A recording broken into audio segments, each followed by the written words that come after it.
சிங்கம் ஒரு சிங்கம் எப்போ எதுலயும் பெக்யூலியர் தான். ஒரு முறை சிங்கம் கரிச்சிச்சதுன்னா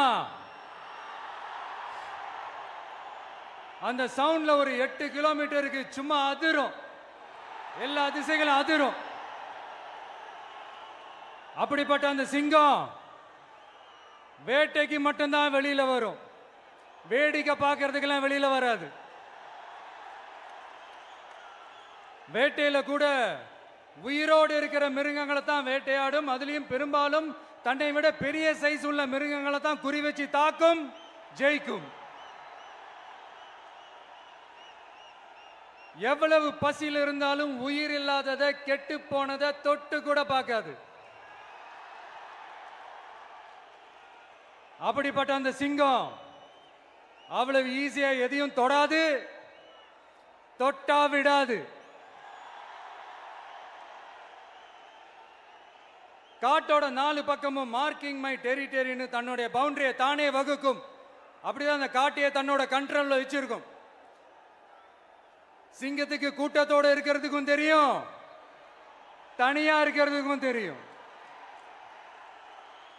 அப்படியே தனியா வரணும்னு நினைச்சாலும் அஞ்சாம அலட்டிக்காம சும்மா கெத்தா தனியா வந்து அத்தனை பேருக்கும் தண்ணி காட்டும். எப்போ எதிலையும் தன்னோட தனித்தன்மையை இழக்கவே இழக்காது. Yes, a lion is always a lion.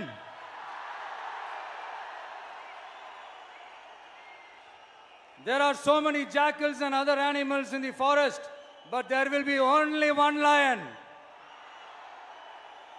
And even if it is single, it will be the king of jungle. It is not only a description but also a clear declaration. சிங்கத்தை பத்தி பேசிட்டு நம்ம சிங்க குட்டிகளையும் சிங்க பெண்களையும் பத்தி நம்ம பேசாம இருக்க முடியுமா? அவங்கள எப்படி நான் மறப்பேன்? அவங்க தான் என்னுடைய உயிராச்சே. என் நெஞ்சில் குடியிருக்கும்.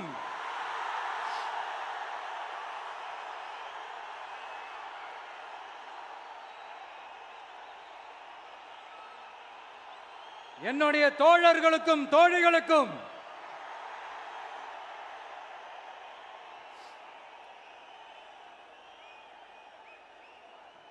நேர்ல வர முடியாத சூழல்ல வீட்டில் இருந்துகிட்டே நம்மளோட இந்த மாநாட்டில் நேரலை வாயிலாக கலந்துகிட்டு இருக்கிற என்னுடைய அம்மாக்கள், அக்கா தங்கைகள், அண்ணன் தம்பிகள், நண்பர்கள் அனைவருக்கும் என்னோட உயிர் வணக்கம். என்னோட உயிர் வணக்கம். என்னோட உயிர் வணக்கம்.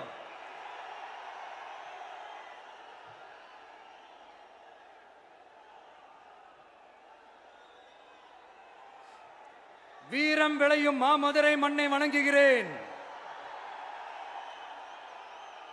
இந்த மதுரைனாலே உடனே ஞாபகத்துக்கு வரது சீறி பாஞ்சி துள்ளி குதிக்கிற யாருக்கும் அடங்காத காளைகள் விளையாடுற அலங்காநல்லூர் ஜல்லிக்கட்டு தான். நம்ம வைகை ஆறுதான். அழகர் ஆத்துல இறங்குற வைபவம். மதுரை மீனாட்சி அம்மன். இந்த மண்ணோட உண்மையான குணம் உணர்வு பூர்வமான மண் இது. அது மட்டும் இல்ல, இந்த மண்ணில் வாழ்ற மக்களும் அப்படித்தான் உணர்வு பூர்வமான ஆளுங்க. நான் இந்த மண்ணில் கால் எடுத்து வச்ச உடனே ஒரே ஒருத்தரை பத்தி தான் மனசுக்குள்ள ஓடிக்கிட்டே இருந்தது. அவர் யாருன்னு உங்களுக்கும் தெரிஞ்சிருக்கும். சினிமானாலும் சரி, அரசியல்னாலும் சரி, நமக்கு ரொம்ப ரொம்ப பிடிச்சது புரட்சி தலைவர் எம்ஜிஆர் அவர்கள் தான். அவரோட பழகிறதுக்கு எனக்கு வாய்ப்பு கிடைக்கல. ஆனா அவரை மாதிரியே குணம் கொண்ட என்னுடைய அண்ணன் புரட்சி கலைஞர் கேப்டன் விஜயகாந்த் அவர்களோட பழகிறதுக்கு எனக்கு நிறையவே வாய்ப்பு கிடைச்சது. அவரும் இந்த மதுரை மண்ணை சேர்ந்தவர் தானே, அவரை மறக்க முடியுமா? தமிழ்நாட்டு மக்கள் உணர்வுபூர்வமா உண்மையா நம்ம பக்கத்திலே நிக்கிறவங்க. அதுக்கு ஒரு மிகப்பெரிய அடையாளம் தான் இந்த மதுரை மண். நம்ம தமிழக வெற்றி கழகம் கையில் எடுத்திருக்கிற அரசியலும் அப்படித்தான். உண்மையான அரசியல், உணர்வு பூர்வமான அரசியல், நல்ல அரசியல், நல்லவங்களுக்கான அரசியல், நாட்டு மக்களுக்கான அரசியல், நல்லது மட்டுமே செய்கிற அரசியல்.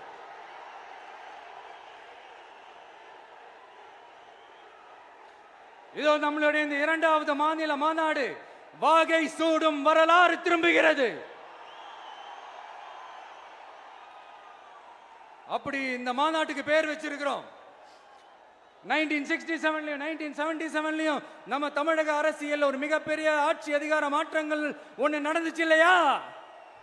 அதே மாதிரிதான் அடுத்த வருஷம் 2026ல அப்படி ஒரு வரலாறு திரும்ப போகுதுன்னு உறுதியா சொல்றதுக்கான மாநாடு தான் நம்மளோட இந்த இரண்டாவது மாநில மாநாடு. விக்கிரவாண்டி வீசாலையில் நம்மளுடைய ஃபர்ஸ்ட் மாநாடு நடத்தணும், வெற்றி கொள்கை திருவிழா. அதுக்கப்புறமே நீங்க பார்த்திருப்பீங்க, தமிழக அரசியல் அந்த தட்ப வெப்பத்தையே மாத்தினுச்சு. நமக்கு எதிராக எத்தனை குரல்கள். ஆனா உங்களுக்கு தான் நம்மளை பத்தி நல்லா தெரியுமே, எந்த குரலையும் காதலையே போட்டுக்காம மக்களோட குரலை மட்டுமே கேட்டுக்கிட்டு நமக்கு எதிராக வர அத்தனை கூக்குரல்களையும் சின்னதா ஒரு சிரிப்போடவே கடந்து வந்திருக்கிறோம். அது இல்லாம நம்ம மாநாட்டில் ஒலிக்கிற இந்த குரல் இந்த ஒற்றை தமிழ் மகனோட குரல் மட்டுமல்ல, ஒட்டுமொத்த தமிழ்நாட்டு மக்களுடைய குரல்.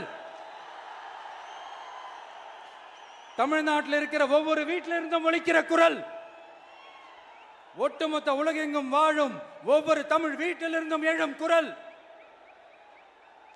இந்த சினிமா என்கிற மாபெரும் கலை ஆயுதத்தின் வாயிலாக சாதி, மதம், இனம், பாலினம், மொழி கடந்து இந்த நாட்டின் மூளை முடுக்கெங்கும் ரசிகர்களாக இருந்து தோழர்களாக நம்மோடு பயணிக்க துவங்கியுள்ள அனைவரோடும் இணைந்த ஒவ்வொரு மனிதருக்காகவும் ஒலிக்கிற உரிமை குரல். மாநில உரிமைக்காக, பெண் உரிமைக்காக, சமூக நீதிக்காக, சமநீதிக்காக, மதச்சார்பின்மைக்காக உண்மையா ஒலிக்கிற குரல். அதனால் இந்த குரலுக்கு எதிராக இன்னும் இன்னும் எத்தனை எத்தனை குரல்கள் வந்தாலும் ஓங்கி ஒலிக்குமே தவிர ஒரு நாளும் ஓயவே ஓயாது. Yes, it is an unstoppable voice, an unstoppable force.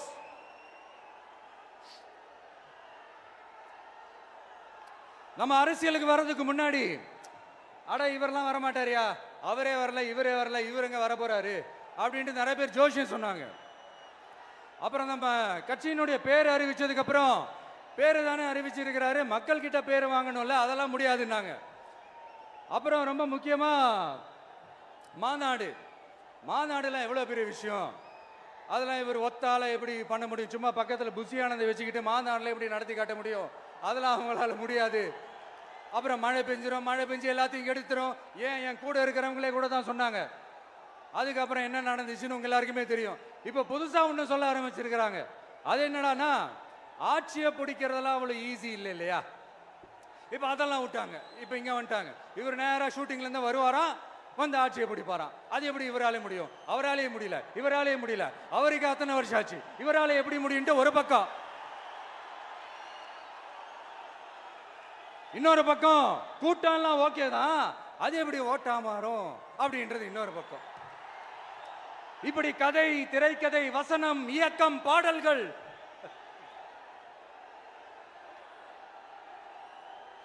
அதனால இந்த அரசியல் ஆய்வாளர்களுக்கு நான் சொல்றதெல்லாம் ஒன்னேதான், நல்லா கேட்டுக்கங்க. இந்த விஜய் ஏதோ இந்த பல லட்சம் பேர் கூடுற கூட்டத்தில் மட்டுமே இருக்கிறாரு அப்படின்னு மட்டும் தப்பு கணக்கு போட்டாதீங்க. ஏன்னா நம்மளுடைய இந்த கூட்டம் வெறும் ஓட்டா மட்டும் இல்லைங்க, வரப்போற தேர்தலில் மக்கள் விரோத ஆட்சியாளர்களுக்கு நாம வைக்க போற வேட்டா, நம்மளை கோட்டைக்கு அனுப்ப போற ரூட்டா இருக்க போதுன்னு சீக்கிரமாவே தெரிஞ்சுப்பீங்க. ஏன்னா கோடிக்கணக்கானவங்களோட ஹார்ட்லயும் வீட்லயும் ஏற்கனவே ஆல்ரெடி உயிரா, உணர்வா, உறவா இருக்கிறோம். நம்மளுடைய கனெக்ட் எல்லாம் வெறும் மக்களோட மட்டும்தான். நாம யாருன்னு அவங்களுக்கு தெரியும், அவங்க யாருன்னு நமக்கு தெரியும். நாமளும் நம்ம மக்களும் எப்படி இருக்கிறோம்னு எதிரிங்களுக்கு நல்லாவே தெரியும். இருந்தாலும் இந்த விஜய் எதுக்குப்பா வந்திருக்கிறாரு, இவர் என்ன புதுசா என்ன திட்டம்லாம் சொல்லிட்டாரு அப்படின்னு வேற நிறைய கேள்விகள். இந்த சொல்றேன் தெரிஞ்சுக்கங்க. பெண் குழந்தைகள், பெண்கள் மற்றும் வயசானவங்களோட பாதுகாப்புல தான் நம்ம பிரையாரிட்டியே. அடுத்து இளைஞர்கள், உழவர்கள், உழைப்பாளர்கள், நெசவாளர்கள், மீனவர்கள், ஆதரவற்ற முதியோர்கள், மாற்றுத்திறனாளிகள், மூன்றாம் பால் இனத்தவர்கள்னு இன்னும் இங்க யாருக்கெல்லாம் கவர்மெண்டோட ஒரு ஸ்பெஷல் அட்டென்ஷன் தேவையோ அவங்க எல்லாருக்குமான ஒரு கவர்மெண்ட் அமைக்கிறது தான் நம்ம இலக்கே. நான் ஏற்கனவே சொன்னதை தான் நான் திரும்பவும் சொல்றேன்.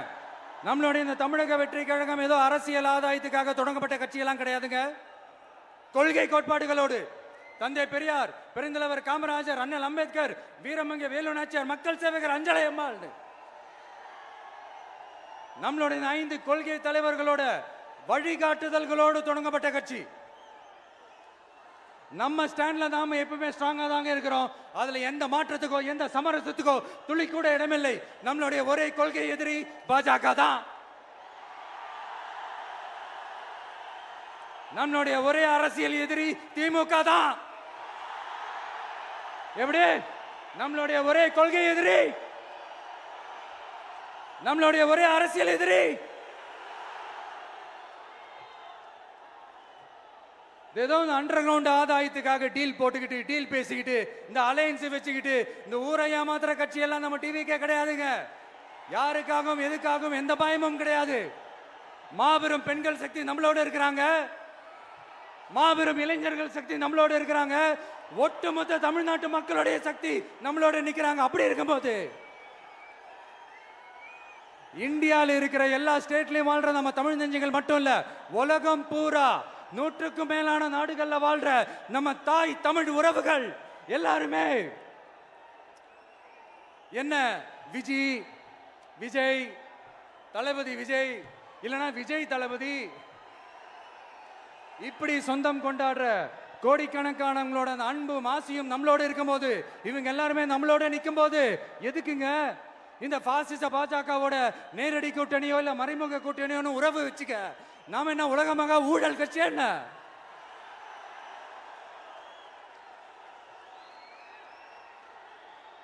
நம்மளை பத்தி சின்னதா ஒரு உண்மை ஒண்ணு சொல்லலாமா?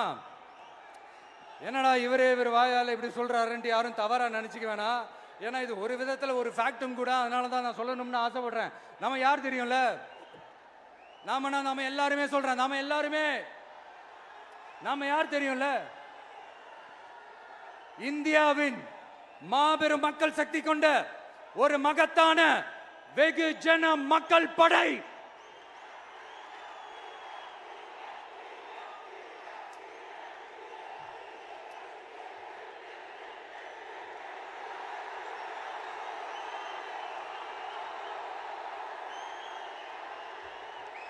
அதனால நம்ம தலைமையில நாம் அமைக்க போற இந்த உண்மையான மக்களாட்சிக்கான அச்சாரமாக மாபெரும் மக்கள் சக்தியே அணி அணியாக நம்மளோட திரண்டு நிக்கிறப்போ இந்த அடிமை கூட்டணியில சேர வேண்டிய அவசியம் நமக்கு எதுக்குங்க? நம்மளுடைய இந்த கூட்டணி சுயமிழந்த கூட்டணியெல்லாம் இருக்காது, சுய மரியாதை கூட்டணியா தான் இருக்கும். இந்த ஒரு பக்கம் RSS கிட்ட அடிபணிஞ்சுக்கிட்டு, இன்னொரு பக்கம் மதச்சார்பற்ற கூட்டணின்னு இந்த மக்களை ஏமாத்துற கூட்டணியெல்லாம் நம்ம கூட்டணி இருக்காது.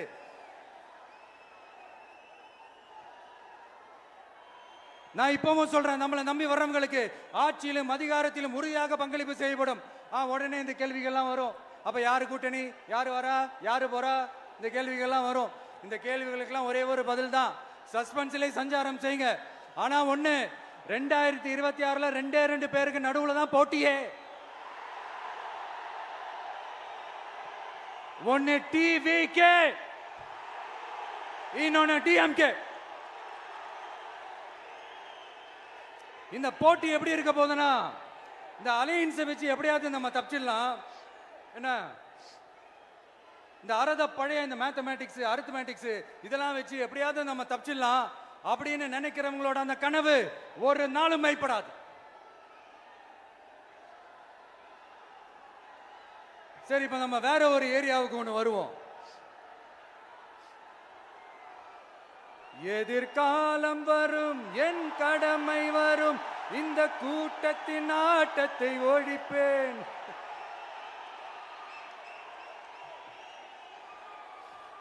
மக்கள் அரசியல் என்ற அந்த சவுக்க கையில் எடுக்கலாமா? யாருக்கு எதிரான தானே கேட்கிறீங்க? வேற யாரு? மறைமுக உறவுக்காரர்களான பாசிச பாஜகவும் பாய்சன் திமுகவும் தான். மாண்புமிகு பிரதமர் நரேந்திர மோடிஜி அவர்களே, 3வது முறையா ஒன்றியத்தோட ஆட்சி அதிகாரத்தை நீங்க தானே கையில் வச்சிருக்கிறீங்க. இல்ல நாங்க தெரியாம தான் கேட்கிறோம். நீங்க ஆட்சிக்கு வந்தது ஒட்டுமொத்த மக்களுக்கும் நல்லது செய்யவா, இல்ல நம்மளுடைய இந்த இஸ்லாமிய நண்பர்களுக்கும் இஸ்லாமிய தோழர்களுக்கும் எதிராக சதி செய்யவா? மக்களுக்கு உங்ககிட்ட கேட்கறதுக்குன்னு ஏராளமான கேள்விகள் இருக்குது. அதனால அவங்க சார்பா அவங்கள ஒருத்தனா அவங்களோட ஒரு உண்மையான ஒரு பிரதிநிதியா உங்ககிட்ட சில கேள்விகள் கேட்கணும். மிஸ்டர் பிரைம் மினிஸ்டர் அவர்களே,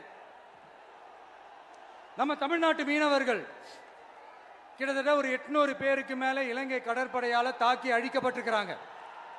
அதை கண்டிக்கிறதுக்காக உங்களை பெருசா எதுவும் செய்ய சொல்லல, சின்னதா ஒண்ணு மட்டும் செஞ்சு கொடுங்க. இனிமேலாச்சும் எங்களுடைய மீனவர்கள் பாதுகாப்பா இருக்கிறதுக்காக இந்த கச்சத்தீவை இலங்கை கிட்ட இருந்து மீட்டு கொடுத்துருங்க, அது போதும்.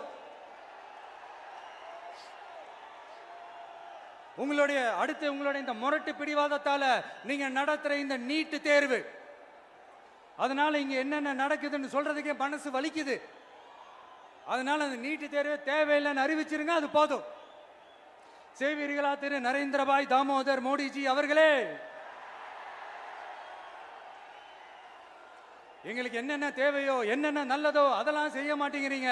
ஆனா ஆட்சி அதிகாரத்தை மட்டும் கையில வச்சுக்கிட்டு மக்களை ஏமாத்த நேரடியாக ஒரு பாசிச பாஜக அடிமை கூட்டணி ஒண்ணு.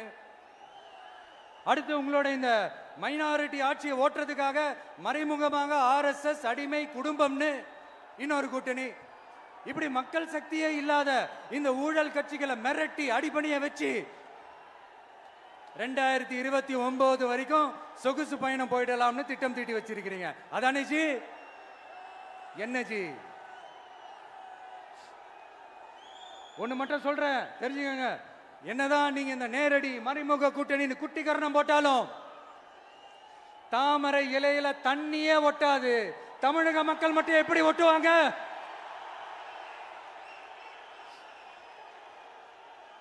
இங்க ஒரு MP சீட்டு கூட தரலன்றதுக்காக தமிழ்நாட்டுக்கும் தமிழ்நாட்டு மக்களுக்கும் எதுவுமே செய்யாம ஓரவஞ்சனை செய்யுது இந்த ஒன்றிய பாஜக அரசு. சங்கம் வச்சு தமிழ் வளர்த்த மண் இந்த மதுரை மண்.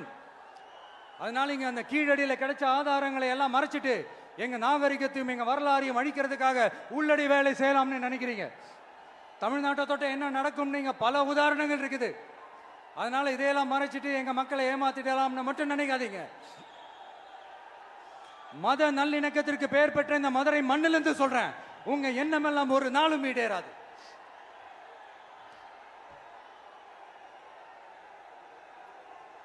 எம்ஜிஆர்னா யார் தெரியும்ல? அவர் மாஸ்னா என்னன்னு தெரியும்ல? அவர் உயிரோடு இருக்கிற வரைக்கும் அந்த CM சீட்டை பத்தி ஒருத்தராலையும் நினைச்சு கூட பார்க்க முடியல, கனவு கூட காண முடியல.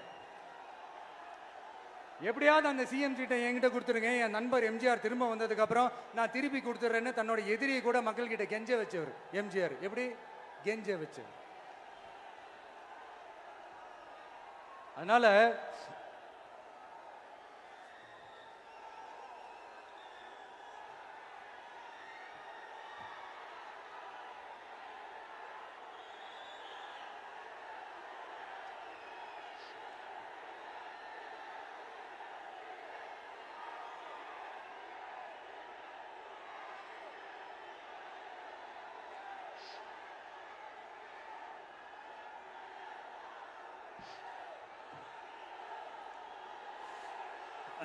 ஆனா இப்போ அவர் ஆரம்பிச்ச அந்த கட்சியை, எம்ஜிஆர் அவர்கள் ஆரம்பிச்ச அந்த கட்சியை கட்டி காக்கிறது யாரு? இன்னைக்கு அந்த கட்சி எப்படி இருக்குது? அதை நான் சொல்லிதான் உங்களுக்கு தெரியணுமா? அப்பாவி தொண்டர்கள் அதை வெளியில சொல்ல முடியாம வேதனையில தவிக்கிறாங்க. 2026 சட்டமன்ற தேர்தலில் யாருக்கு ஓட்டு போடணும், எப்படிப்பட்ட ஆட்சி இங்க அமையணும்னு அந்த அப்பழுக்கற்ற அந்த தொண்டர்களுக்கும் ரொம்ப நல்லாவே தெரியும். அதனால என்ன வேஷம் போட்டுக்கிட்டு பாஜக இங்க தமிழ்நாட்டுக்குள்ள வந்தாலும் அவங்க வித்தை எல்லாம் இங்க வேலைக்கே ஆகாது. இப்படி பொருந்தா கூட்டணியா இந்த பாஜக கூட்டணி இருக்கிறதுனால இப்ப ஆட்சியில இருக்கிற இந்த வெற்றி விளம்பர மாடல் திமுக என்ன செய்யுதுன்னு தெரியும்ல?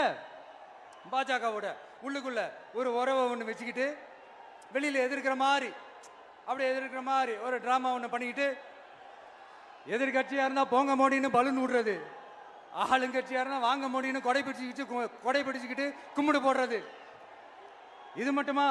ஒரு ரைடுன்னு ஒன்று வந்துட்டா போதும், இது வரைக்கும் போகவே போகாத ஒரு மீட்டிங், அதை காரணம் காட்டி டெல்லிக்கு போறது, அங்க ஒரு சீக்கிரட் மீட்டிங் நடத்துறது. நல்லா நோட் பண்ணணும் மக்களே, அந்த மீட்டிங் அப்புறம் இந்த இஷ்யூ அப்படியே காணாம போயிருக்குமே. அதேதான் அதேதான். Stalin uncle, what uncle is very wrong uncle.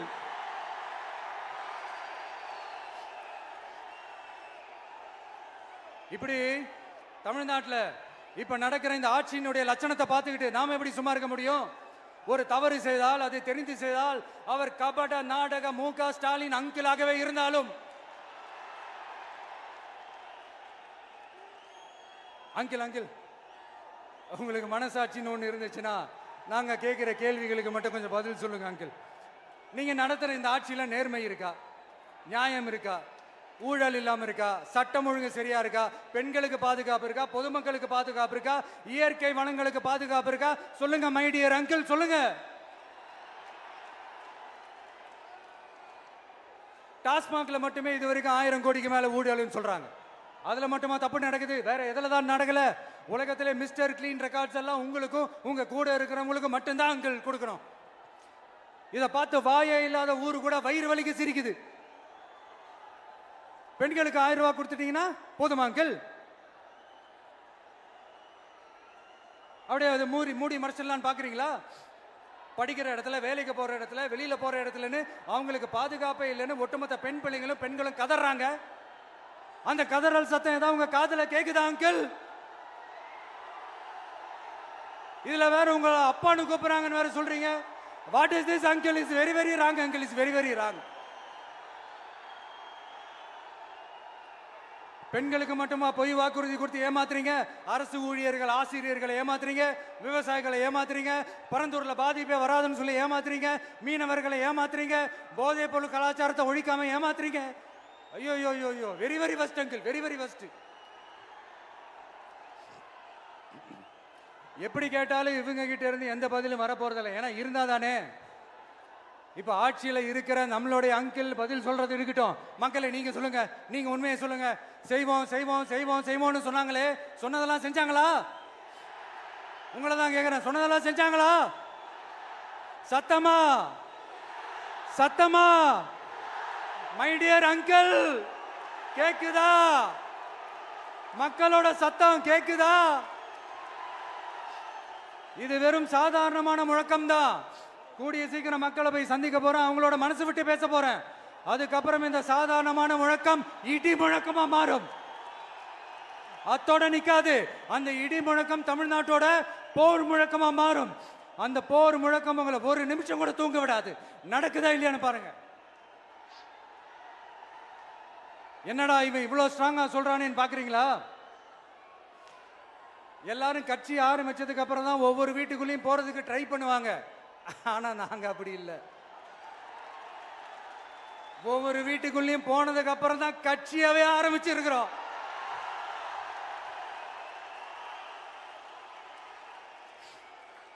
அதனால ஒட்டுமொத்தமா எல்லாருமா சேர்ந்து இந்த திமுக ஆட்சிய, கபட நாடக திமுக ஆட்சிய 2026 தேர்தலில் வீட்டுக்கு அனுப்புறோம்.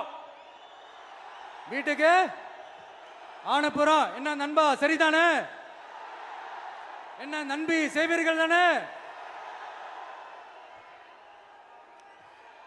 இப்போ உங்களுக்கு சின்னதா ஒரு சர்ப்ரைஸ். நம்ம கட்சியினுடைய வேட்பாளர் பட்டியலை இப்ப நான் அறிவிக்க போறேன். மதுரை கிழக்கு வேட்பாளர் விஜய். இன்னும் முடிக்கல, ஒரு நிமிஷம், இன்னும் முடிக்கல. மதுரை மேற்கு வேட்பாளர் விஜய். மதுரை மத்தி வேட்பாளர் விஜய். மதுரை தெற்கு வேட்பாளர் விஜய். மதுரை வடக்கு வேட்பாளர் விஜய். மேலூர் விஜய். சோழவந்தான் விஜய். திருப்பரங்குன்றம் விஜய். திருமங்கலம் விஜய். உசிலம்பட்டி விஜய்.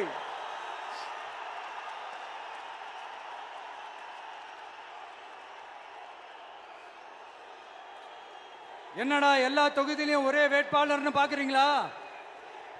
234 தொகுதியிலையும் இந்த விஜய் தான், அதாவது உங்க விஜய் தான் உங்க சின்னம். இன்னும் சிம்பிளா சொல்லணும்னா உங்க வீட்டில் இருக்கிற ஒருத்தர் தான் வேட்பாளரா நிக்க போறாங்க. அந்த வேட்பாளரும் நானும் வேறு வேறு இல்லை. நீங்க அவருக்கு ஓட்டு போட்டீங்கன்னா எனக்கு ஓட்டு போட்ட மாதிரி, இந்த முகத்துக்காக நீங்க ஓட்டு போட்டீங்கன்னா உங்க வீட்டில் இருக்கிற உங்களுடைய வேட்பாளர் ஜெயிச்ச மாதிரி. என்னடா இவர் ஏதோ ஓவரா சொல்றாருன்னு நினைக்க வேணாம். பிராக்டிக்கலா அப்படிதான் இருக்கும், அப்படிதான் இருக்கணும். நீங்களும் அப்படிதான் நினைப்பீங்கன்னு நான் நம்புறேன். ஏன்னா இது நம்மளை விட நம்ம எதிரிங்களுக்கு இன்னும் நல்லாவே தெரியும். அதனால எல்லாம் இந்த அதிகார பலம் எல்லாத்தையும் தூக்கிட்டு வந்துருவாங்க. வரட்டும், பாத்துக்கலாம். TVK will take it, TVK will meet it, TVK will compete with it and TVK will conquer it, TVK will conquer it.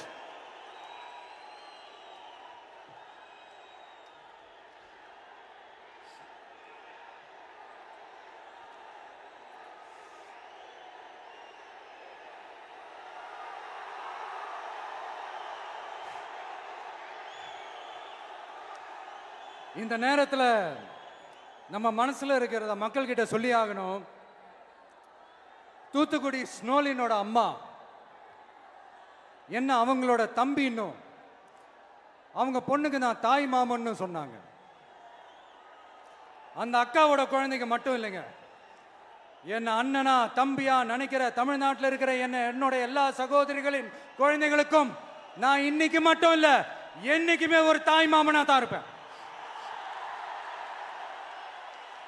நீங்க எல்லாரும் என்னுடைய ரத்த உறவு, கூட பிறந்த பொறுப்பு. என் வீட்டு ரேஷன் கார்டில் வேணா உங்க பேர் இல்லாம இருக்கலாம், உங்க வீட்டு ரேஷன் கார்டில் வேணா என் பேர் இல்லாம இருக்கலாம்.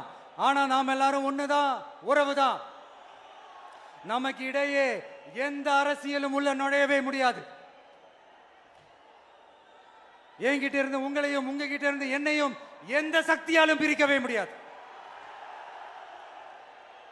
அப்புறம் நான் ஒன்றும் இந்த மார்க்கெட் போனதுக்கு அப்புறம், ரிட்டையர் ஆனதுக்கு அப்புறம் அடைக்கலம் தேடி அரசியலுக்கு வரல. படைக்கலனோட வந்திருக்கிறோம். பவர்ஃபுல் ஃபோர்ஸோட, மாபெரும் படை வரிசையோட, எல்லாத்துக்கும் தயாராகி தான் வந்திருக்கிறோம். இவ்வளவு தயாரா நாம அரசியலுக்கு வர்றதுக்கு ரொம்ப ரொம்ப முக்கிய காரணம் ஒன்று இருக்கு. அது என்ன தெரியுமா? நன்றி கடன், நன்றி கடன், நன்றி கடன். கிட்டத்தட்ட ஒரு 30 வருஷமா, 30 வருஷத்துக்கு மேல நீங்க தான், நம்ம மக்கள் தான் என் கூட நிக்கிறீங்க, எனக்காக நிக்கிறீங்க, என்னை தாங்கி பிடிக்கிறீங்க, மனசுல ஏந்தி பிடிக்கிறீங்க, தாய் அன்போட மடியில ஏந்திக்கிறீங்க.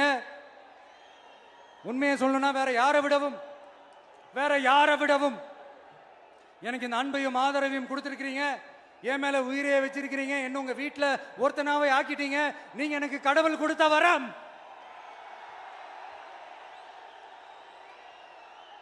உலகம் பூரா நமக்காக நம்ம கூட நிக்கிற நம்ம மக்களை நான் எப்படி மறப்பேன்? நான் என் லைஃப்ல ரொம்ப உயிரா நினைக்கிறதே பெண்களை, குழந்தைங்களை, இளைஞர்களை, உழைக்கிற மக்களை தான். இவங்க தான் நம்மளோட வகைரா. இதை பார்த்து தான் நம்மளோட எதிரிகளுக்கு பத்தி எரியுது. அதுக்காக நாம் என்ன செய்ய முடியும்? அதனால நம்ம உறவுகளை, சொந்தத்தை, வகைராவை யாருக்காகவும் எதுக்காகவும் விட்டு கொடுக்க முடியாது இல்லையா? Here at this moment among this August gathering, I want to open my heart and say I enjoy people, I respect people, I worship people.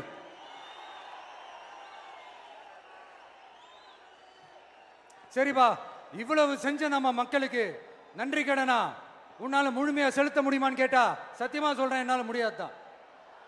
இன்னும் எத்தனை ஜென்மம் எடுத்தாலும் அந்த நன்றி கடனை என்னால தீர்க்கவே முடியாது. அப்புறம் என்ன மானாவுக்கடா நீ வந்திருக்க அதானே கேக்குறீங்க? மைண்ட் வாய்ஸ் கேட்ட மாதிரி இருந்து. வாழ்நாள் முழுக்க நம்ம மக்களுக்காக ஆதரவா துணையா நிக்கிறத தவிர, அவங்களுக்காக உழைக்கிறத தவிர எனக்கு வேற எந்த எண்ணமும் இல்லை. எனக்கு இப்ப வேற வேலையும் இல்லை.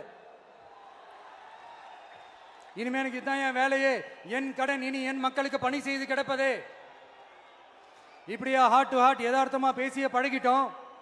இதுக்கு மேலேயும் எனக்கும் மக்களுக்கும் இடையே இருக்கிற அந்த உறவை பத்தி நான் பேச ஆரம்பிச்சேன்னா ஒரு மாதிரி எமோஷனல் ஆகிடுவேன். அப்புறம் அதை கண்ட்ரோல் பண்ணுறது ரொம்ப கஷ்டம். அதனால என்னை மனசார நேசிக்கிற நம்ம மக்களுக்கு ஒன்றே ஒன்று சொல்றேன். இந்த விஜய் உங்க விஜய், உங்களுக்கான விஜய், உங்களுக்காக மட்டுமே இருக்கிற விஜய். உங்க கூட நிக்க, உங்களுக்காக நிக்க, உண்மையா நிக்க, உணர்வோட நிக்க, உறுதியா நிக்க, உங்க கூட பேச, உங்களுக்காக பேச, உண்மையா பேச, உணர்வோட பேச, உறுதியா பேச, உங்களுக்காக சேவை செய்ய உங்க விஜய் நான் வர.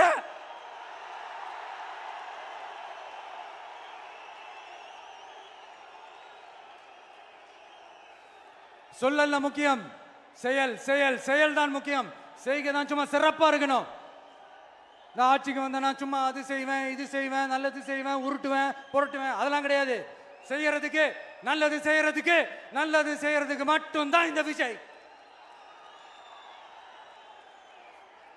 அப்புறம் ஒரு அரசியல் தலைவன், அவன் சினிமாக்காரனா, நல்லவனா, கெட்டவனா, இதெல்லாம் தாண்டி அவன் உண்மையானவனா,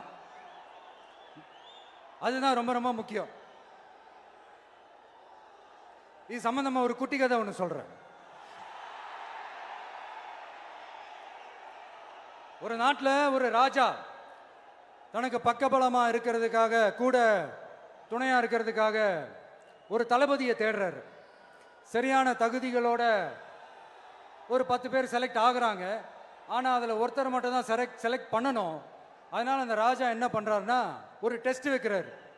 அந்த 10 பேர் கையிலையும் விதை நெல்லை கொடுத்து இதை நல்லா வளர்த்து கொண்டு வாங்க, ஒரு 3 மாதம் கழிச்சு வாங்கன்னு சொல்லி அனுப்பி வச்சிடுறாரு.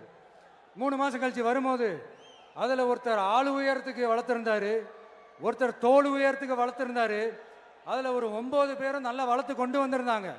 ஒருத்தர் மட்டும் வெறும் தொட்டியோடவே வந்தார்.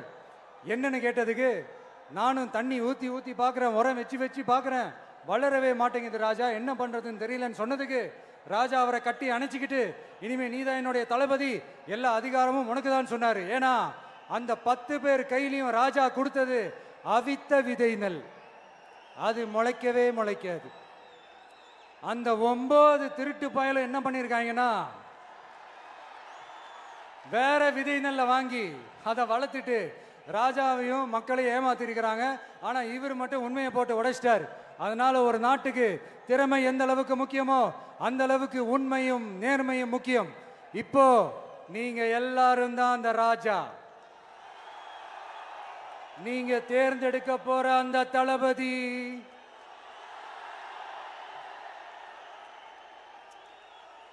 சும்மா சினிமாக்காரன் சினிமாக்காரன் சினிமாக்காரன். அம்பேத்கர் அவர்களை தோக்கடிச்சது சினிமாக்காரன் இல்ல, அரசியல்வாதி. காமராஜர் அவர்களை தோக்கடிச்சது, இங்க விருதுநகர் பகுதியில் தோக்கடிச்சது சினிமாக்காரன் இல்ல, இன்னொரு அரசியல்வாதி. இன்னைக்கும் நம்ம கூட வாழ்ந்துட்டு இருக்கிற நல்ல கண்ணு ஐயாவை தோக்கடிச்சது சினிமாக்காரன் இல்ல, அரசியல்வாதி. இப்படிப்பட்ட நல்ல நல்ல தலைவர்களை எதிர்த்து நின்று தோக்கடிக்கணும்னு அந்த எண்ணத்தை உருவாக்குனது சினிமாக்காரன் இல்ல, அரசியல்வாதி. அதனால எல்லா அரசியல்வாதியும் அறிவாளியும் கிடையாது, எல்லா சினிமாக்காரனும் முட்டாளும் கிடையாது. கான்பிடண்டா இருங்க, நல்லதே நடக்கும், வெற்றி நிச்சயம். மீண்டும் சந்திக்கும் வரை நன்றி, வணக்கம்.